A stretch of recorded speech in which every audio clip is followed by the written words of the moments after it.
Welcome to Phase 2.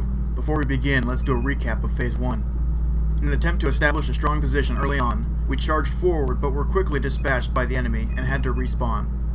Believing that the enemy would attempt to surround us, we divided our forces in order to stop them. But the enemy team doubled back against our main force, overwhelming them and planting a bomb in our bunker.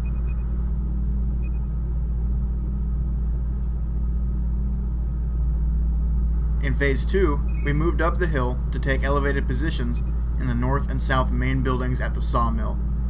The enemy must plant bombs in both of these main buildings in order to win the game. Myself and a force of about 5 other defenders took refuge in the second floor of the south building.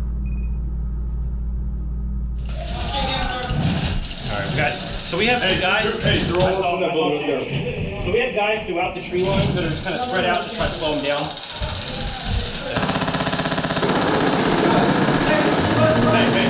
Oh my god, I just saw like 3 of them turn around and run away. Watch that little shed. There's you in the shed.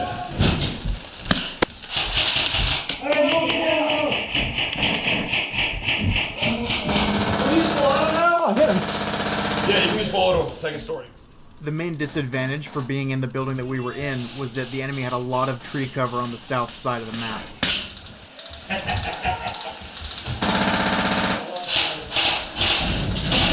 Oh my god, this thing's like cheating. How many do we have upstairs? We have 3.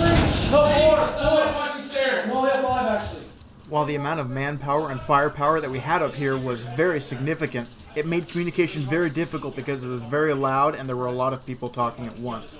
It was ultimately one of the biggest flaws that we had. Yeah, they're on the stairs. We have 2 on 3 stairs. Alright, moving left side. Watch the shed. I'm reloading. I had a very good view of the center of the map from my position. Unfortunately, most of the enemies went either too far north or too far south for me to see or hit them. What? They're shooting from right there from that window. How close are they? Alright, look. You see this right Yeah, here? poking out right by the barrel. There. But they're shooting from there. There were 1 or 2 enemies that kept poking their heads out from either side of this building directly in front of us, so it drew a lot of our attention away from the people that were farther to the south.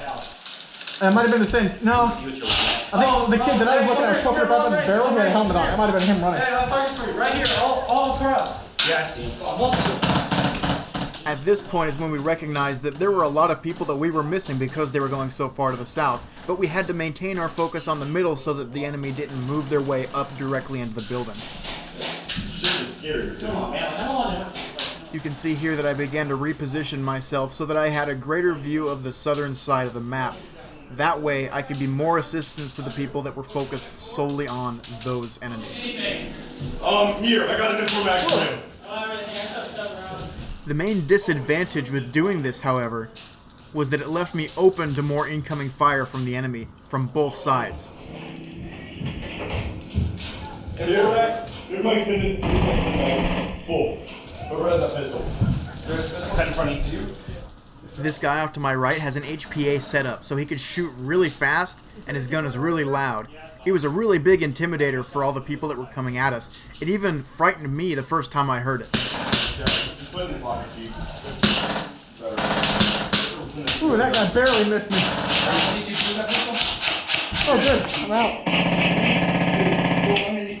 As you saw before, and as you'll see again soon, I compared this gun to the cannon of an A-10 Warthog. If you think it sounds loud in the video, you should have heard it firsthand. Hey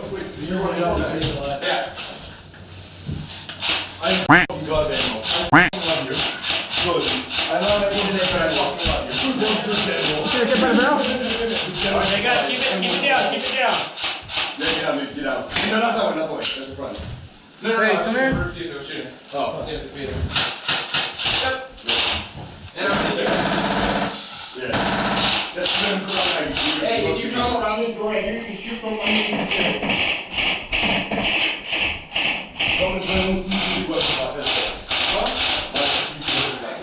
Yeah. Hey, moving left side. Watch our left. It appears that yet again the enemy is making another strong push to the south. I briefly peeked my vision over there, but I had to focus on the center where we had 2 guys behind a building actively shooting at us. Careful when you start behind that part of the tree line. What's wrong? Yeah. From what? Oh, I see a sniper walking How up. bad? In the blue, I think I can. Hey, lots moving to the left side. There's a kid behind this house right in front of us with the barrels next to it. Yeah.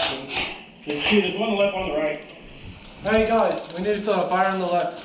Fire on the left? Yeah. We got 2 guys right here. Okay. I just got Hold three the lines. gun. Yeah. My main weapon had an amplifier on the front of it that made it sound a whole lot louder, and with the walls being the way they were, it was amplified and echoed dramatically. Watch for grenades!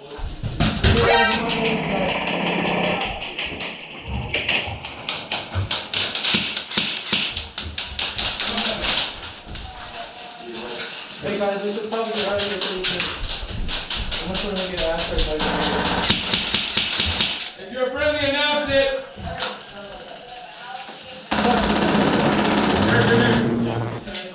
That thing sounds so sexy. Thank you. What kind?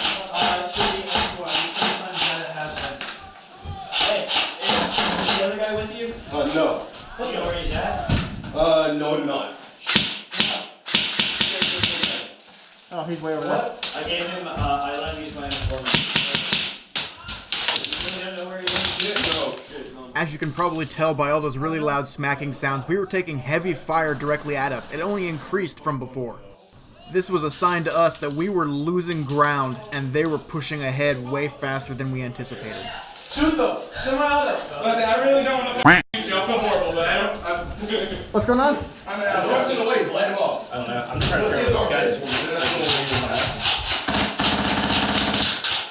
I mean, call it.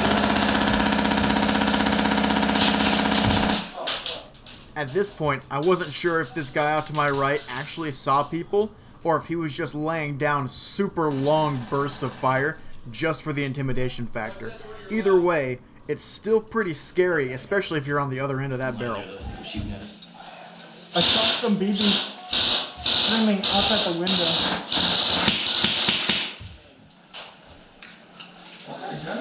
Oh? This is the. Oh, it's not that great, but it's good. Where'd you get it from? I think it Amazon or e-bike, one of those two. I get all my shit from e-bike. Yeah. I might have bought a ton one too. Woo! That was close.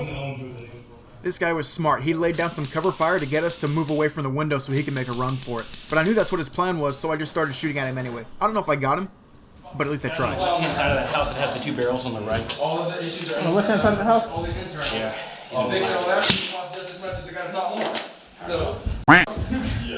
the next guy I will get is my He's social just like, he's hiding behind the house. Like looking through the Oh, I got him!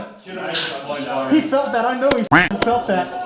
Is it a friend? This guy did what I like to call the dance. It's an extreme flinch as a reaction to getting hit in a very sensitive area, such as the neck or other exposed I must have skin. hit him like in the neck or something, because he was like, ooh! It makes it easy to identify that you've actually hit your target, and it makes it really hard for someone to deny that they felt a hit. If they do the dance but they don't get out, then they're obviously cheating. Upgrades. 500. All like little shit that I've bought over the years. You can't see it in the footage, but there's a guy inside of that dark space, and I was trying to shoot at him, but I didn't get him. Off to the right, we got a bunch of people storming that building. It was at this moment that I noticed that the other building had been taken by the enemy, and I alerted our team to tell them, hey, we've got one more place left, and they're coming right for us. Hey, over there. 2. 2 in this room. 4. We have 4 up there. All right, they're overrunning the barn. Now I had to divert my attention to the north, and to the west, and to the south, and it would make it very, very difficult for us to maintain this spot if it were not for team cohesion. Ceasefire! Ceasefire!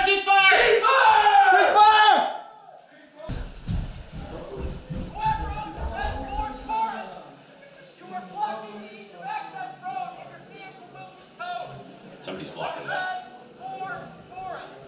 This brief ceasefire was actually a really good thing because it allowed me and my teammates to scope out the barn across the way and figure out who we were going to shoot at. Other barn is tapped. Yeah. I watched him. Who has it for that? I only have this one, and that's his gun.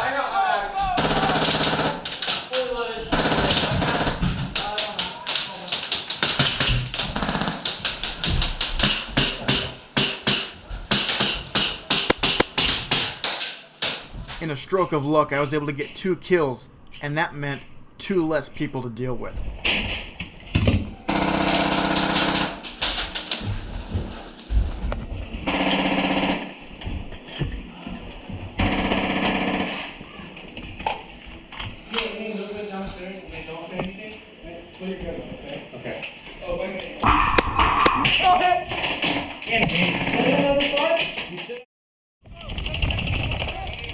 After respawning on the eastern side of the map, I had to work my way back to the building I was in an attempt to get there before the enemy could plant their bomb.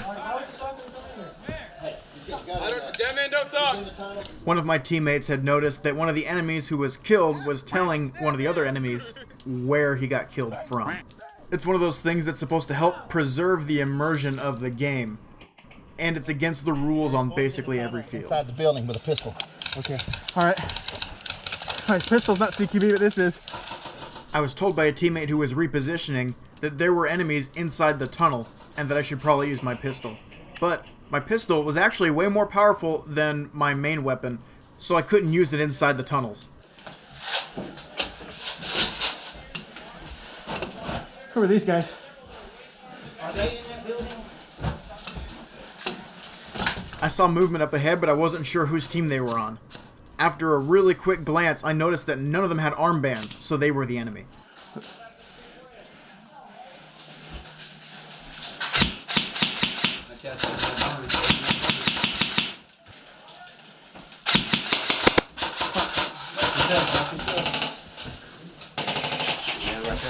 Oh, I see him.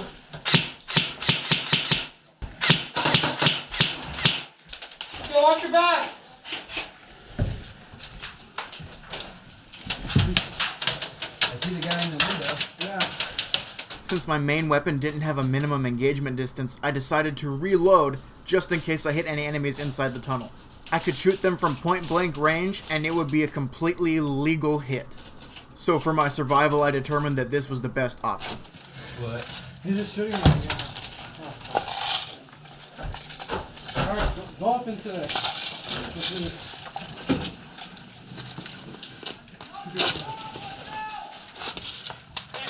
Oh, they're pushing! Pushing! Some of my teammates called back to the rest of us, letting us know that the enemy was making one final push for the main building. If they made it inside and planted the bomb, the game was over, so we had to act fast.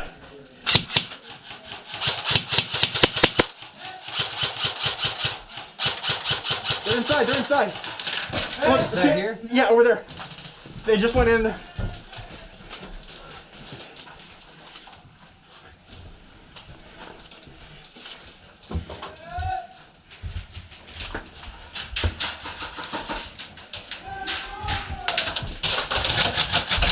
You can't block fire, dude. What are you doing? They were able to successfully get inside the building and plant the bomb, so the game was over. We as the defenders lost, but the odds were stacked against us from the beginning because we had very few people and very few lives, while the enemy again had no limit to how many times they could come back. This video took the better part of 2 weeks to fully put together, so if you could drop a like and subscribe to my channel and even share the video with your friends, it'd be much appreciated. It really takes a lot of time and effort to put these videos together, and I do it because I love to play the game and I love to make videos. So again, if you could drop a like, subscribe to the channel, and hit that bell icon so you get notified of future content, then I would very much appreciate it. See you next time here at Mr. Prickles Airsoft.